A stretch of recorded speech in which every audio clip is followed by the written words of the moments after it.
Bismillahirrahmanirrahim. Assalamualaikum warahmatullahi wabarakatuh. Alhamdulillah wassalatu wassalamu ala rasulillah wala hawla wala quwwata illa billah. Baik, kita melanjutkan pembacaan kitab Kifayatul Akhyar yang dikarang oleh Imam Taqiyuddin rahimahullah ta'ala, syarah daripada Matan Taqrib Allamah Abu Syuja' rahimahullah ta'ala. Pada pertemuan yang lalu kita telah membahas mengenai puasa bagi orang yang sakit dan puasa bagi orang yang dalam keadaan perjalanan jauh. Kali ini adalah pertemuan yang ke-21 ini kita membahas tentang puasa sunnah. Ya, puasa sunnah. Baik. Qala muallifu rahimahullah ta'ala wa nafa'ana bihi wa bi ulumihi fid dharain amin. Yustahabbul iktsaru min shaumit tatawwu'. Ya, pembahasan kali ini adalah tentang disunnahkan memperbanyak puasa sunnah.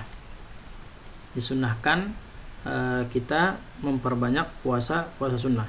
Setelah habis dari bulan Ramadan ini, maka kita disunnahkan untuk berpuasa sunnah yang lainnya, puasa Ayyamul Bid, puasa Zulhijjah, puasa Muharram, dan puasa lain-lainnya. Timbul pertanyaan yang disampaikan oleh Syekh Taqiyuddin rahimahullah ta'ala ini. Hal yukrahu shaumud dahar? Apakah dimakruhkan puasa sepanjang hari? Apakah dimakruhkan puasa sepanjang harinya? Artinya dari hari Senin sampai Senin lagi puasa, begitu ya. Dari hari Senin pertama kemudian ketemu pekan depan juga puasa lagi. Artinya sepanjang seminggu itu dia puasa. Maka Imam Al-Baghawi mengatakan na'am, dimakruhkan, kata beliau. Akan tetapi waqala Al-Ghazali, akan tetapi Imam Al-Ghazali rahimahullah mengatakan huwa masnunun, enggak dimakruhkan, bahkan disunnahkan. Ya, bahkan disunnahkan, begitu ya. Imam Baghawi mengatakan dimakruhkan, tapi Imam Al-Ghazali mengatakan enggak, disunnahkan. Akan tetapi di sini beliau menyampaikan yang subhanallahnya ya, ini ya, Syekh Taqiyuddin ini memang ulama besar. Wa qala al-aktsaruna, kebanyakan para ulama mengatakan in khafa minhu dararan aw fawwata haqqan, kalau dia takut ya puasanya itu mendatangkan mudarat baginya, kalau dia takut puasanya itu mendatangkan bahaya baginya, au fawwata haqqan, atau bisa melewati hak-haknya, artinya hak keluarganya, hak dirinya, hak istrinya, hak anak-anaknya. Bagaimana contohnya? Kalau misalnya dia berpuasa, maka akan lemah badannya, ya, sehingga nggak mampu lagi untuk bekerja, nggak mampu lagi untuk beraktivitas seperti sedia kala, begitu ya. Maka ini kan mengurangi hak atau bisa melewati atau menzalimi hak-hak orang lain, artinya hak keluarganya, hak anaknya, hak istrinya, dan lain-lainnya, begitu ya. Maka kalau misalnya hal demikian, kuriha, dimakruhkan. Wa illa fala, kalau misalnya jika tidak mendatangkan mudarat atau bahaya baginya, atau tidak melewati hak-hak yang telah kita sampaikan tadi, fala, enggak masalah, gitu kan. La ba'sa bihi, enggak masalah untuk berpuasa sepanjang hari. Nah, begitu. Wa yustahabbu shaumul itsnaini wal khamisi, disunahkan puasa hari Senin dan hari Kamis. Sudah maklum lah ya, sudah biasa kita dengar. Wa ayyamul bid min kulli syahr, dan puasa putih di setiap bulannya, puasa pertengahan bulan maksudnya. Wahia, dan puasa putih itu atau puasa ayyamul bid itu adalah ats-tsalis asyar wal rabi' asyar wal khamis asyar, yaitu di tanggal 13 dan tanggal 14 dan di tanggal 15 Hijriah maksudnya, begitu ya. Wa minhum man addat tsani asyar, tapi kebanyakan atau di antara para ulama ada juga yang mengatakan dimulainya itu puasa puasa pertengahan bulan itu adalah ats-tsani asyar, yaitu dari tanggal 12. Jadi 12, 13, 14, 15. Berarti 4 hari ya. 4 hari. Fal ihtiyatu saumuhu aidan. Untuk apa? Kehati-hatian puasanya begitu.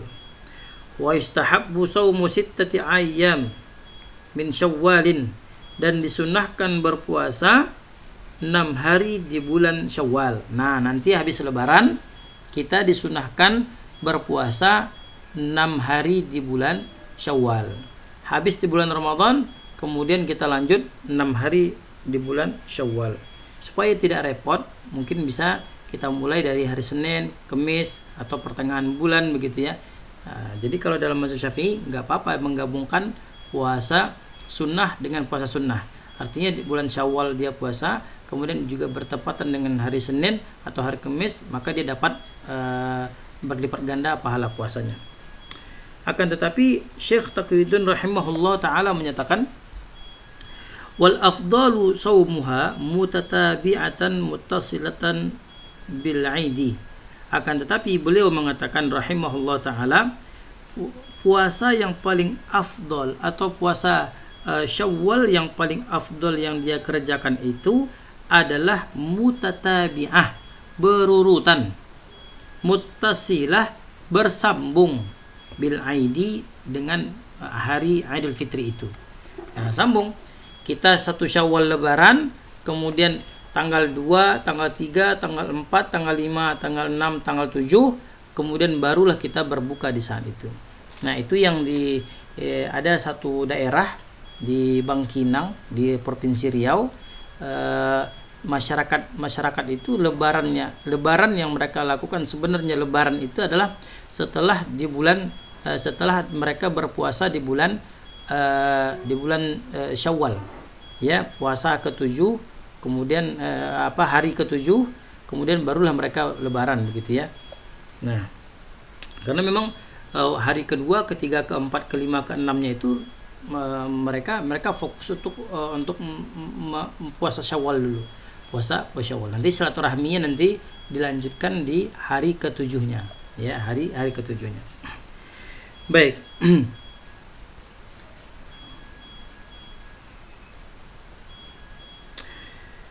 Wa yustahabbu saumu tasu'a wa asyura minal muharram.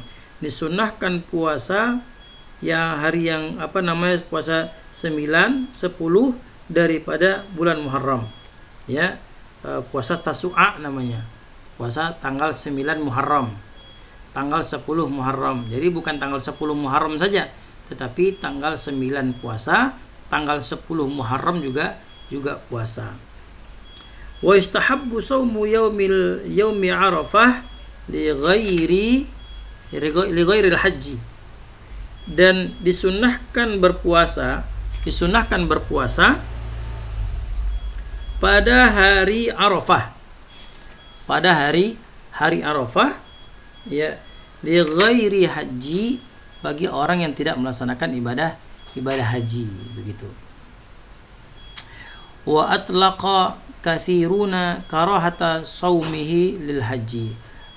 Ulama Syafi'iyah maksudnya memutlakkan bahwasanya makruh berpuasa bagi orang yang melaksanakan ibadah haji. Makruh kalau kita berangkat haji, ya, berangkat melaksanakan ibadah haji, makruh hukumnya, bukan haram ya, tapi makruh hukumnya untuk melaksanakan puasa di tanggal haji itu. Kenapa demikian? Li ajli du'ai wa amalil haji. Karena proses karena ketika kita haji itu memakan tenaga untuk melaksanakan ibadah kepada Allah Subhanahu wa taala. Ya, tenaga kita terkuras, kemudian anggota badan kita terkuras, kemudian kita berpanas-panasan dan lain-lainnya begitu ya. Maka dimakruhkan untuk melaksanakan puasa. Li ajli doa, karena doa dan amalan haji. Fa in kana syakhsun la yat'afu an dzalika, kalau seorang la yat'af, tidak lemah, an dzalika, daripada itu, artinya kalau misalnya dia kalau misalnya ketika melaksanakan ibadah haji dia nggak lemah badannya, fisiknya kuat begitu ya, qala al mutawalli, maka ulama Syekh Mutawalli mengatakan al aula lahu shaum, maka lebih utama baginya berpuasa, ya, lebih utama baginya untuk berpuasa dengan syarat la yat'afu dzalika, tidak tidak melemahkan badannya.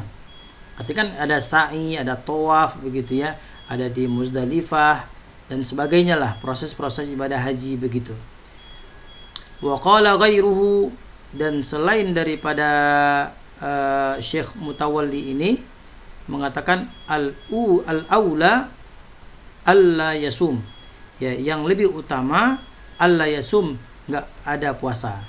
Yang lebih utama tidak perlu puasa, baik dia mampu, baik dia kuat ataupun lemah, alla saum, tidak mestilah untuk berpuasa di bulan-bulan haji itu. Ya, dari tanggal 1 sampai 9 begitu ya, untuk berpuasa. Wa yaumu Arafah afdal ayyamis sanah. Wa yaumu Arafah afdalu ayyamis sanah. Dan puasa yang paling afdol itu adalah puasa hari Arafah. Ini puasa Arafah ya, puasa yang di tanggal 9-nya itu ya. Tanggal 1 sampai 9, kemudian 11, 12, 13-nya nggak boleh puasa karena hari tasyrik. Nah, yang disunahkan itu adalah puasa 9 dan 10-nya itu. Baik. Qala al-Baghawi wa ghairuhu, Imam Baghawi dan selain daripada Imam Baghawi mengatakan wa yustahabbu shaumu 10 Dzulhijjah, disunnahkan puasa hari ke-10 Zulhijjah. Ini lagi ya, wa yustahabbu shaumu 10 Dzulhijjah, disunnahkan puasa ya 10 hari Dzulhijjah. Wa saumu min akhiri kulli syahr, dan disunnahkan juga berpuasa pada akhir setiap bulan. Nah, akhir setiap bulan juga disunnahkan ya di mazhab Syafi'i. Kalau kita kan tahunya cuman di pertengahan bulan gitu kan. Ternyata ada qaul ulama mengatakan bahwa disunnahkan juga kita berpuasa di akhir setiap bulannya. Di akhir setiap bulannya. Wa afdalul ashhur lis-shaum ba'da ramadhana ashhurul hurum, yang paling afdal bulan yang paling afdal ya bulan untuk berpuasa, wa afdalul ashhur, yang paling afdal bulan-bulan untuk berpuasa ba'da ramadhana, setelah bulan Ramadan, yaitu apa? Ashhurul hurum, yaitu puasa di bulan-bulan haram. Ya. Apa saja bulan-bulan haram itu? Wahia, yang pertama adalah Dzulqa'dati, yaitu puasa di bulan Zulqa'dah. Kemudian wa Dzulhijjah, puasa di bulan Dzulhijjah. Kemudian puasa di bulan Rajab. Kemudian puasa di bulan Muharram. Puasa di bulan Muharram. Wa afdaluha al-Muharram. Nah, di sini para ulama mengatakan bahwa mazhab Syafi'i terutama begitu ya. Perkataan ulama, sebagian ulama Syafi'i mengatakan yang 4 bulan tadi itu, Dzulqa'dah, Dzulhijjah, Rajab, Muharram, bulan yang paling afdal adalah bulan Muharram. Ya, yang paling afdal untuk berpuasa adalah bulan Muharram. Wa yaliha, dan setelah bulan Muharram tersebut, fil fadilah Sya'ban, yaitu di bulan Sya'ban, di bulan Sya'ban setelah Muharram, kemudian di bulan Sya'ban. Kemudian wa qala ar-Ruyani, Imam Ar-Ruyani mazhabnya Syafi'i juga mengatakan enggak, yang paling afdal itu adalah bulan Rajab begitu ya. Kemudian disangkal oleh Imam Nawawi rahimahullah taala, qala an-Nawawi wa laisa kama qala, enggak semuanya afdol kok, kata Imam Nawawi rahimahullahu taala. Masyaallah. Baik, insyaallah pertemuan selanjutnya kita akan masih membahas tentang puasa sunnah bagi si wanita atau bagi sang istri. Nah, ini penting ya, khususnya untuk wanita atau statusnya sebagai seorang istri. Nah, ini penting ya. Baik, akhirul alam, wallahu taala alam. Kita tutup dengan doa kafaratul majlis. Subhanakallahumma wa bihamdika asyhadu an la ilaha illa anta astaghfiruka wa atubu ilaik. Assalamualaikum warahmatullahi wabarakatuh.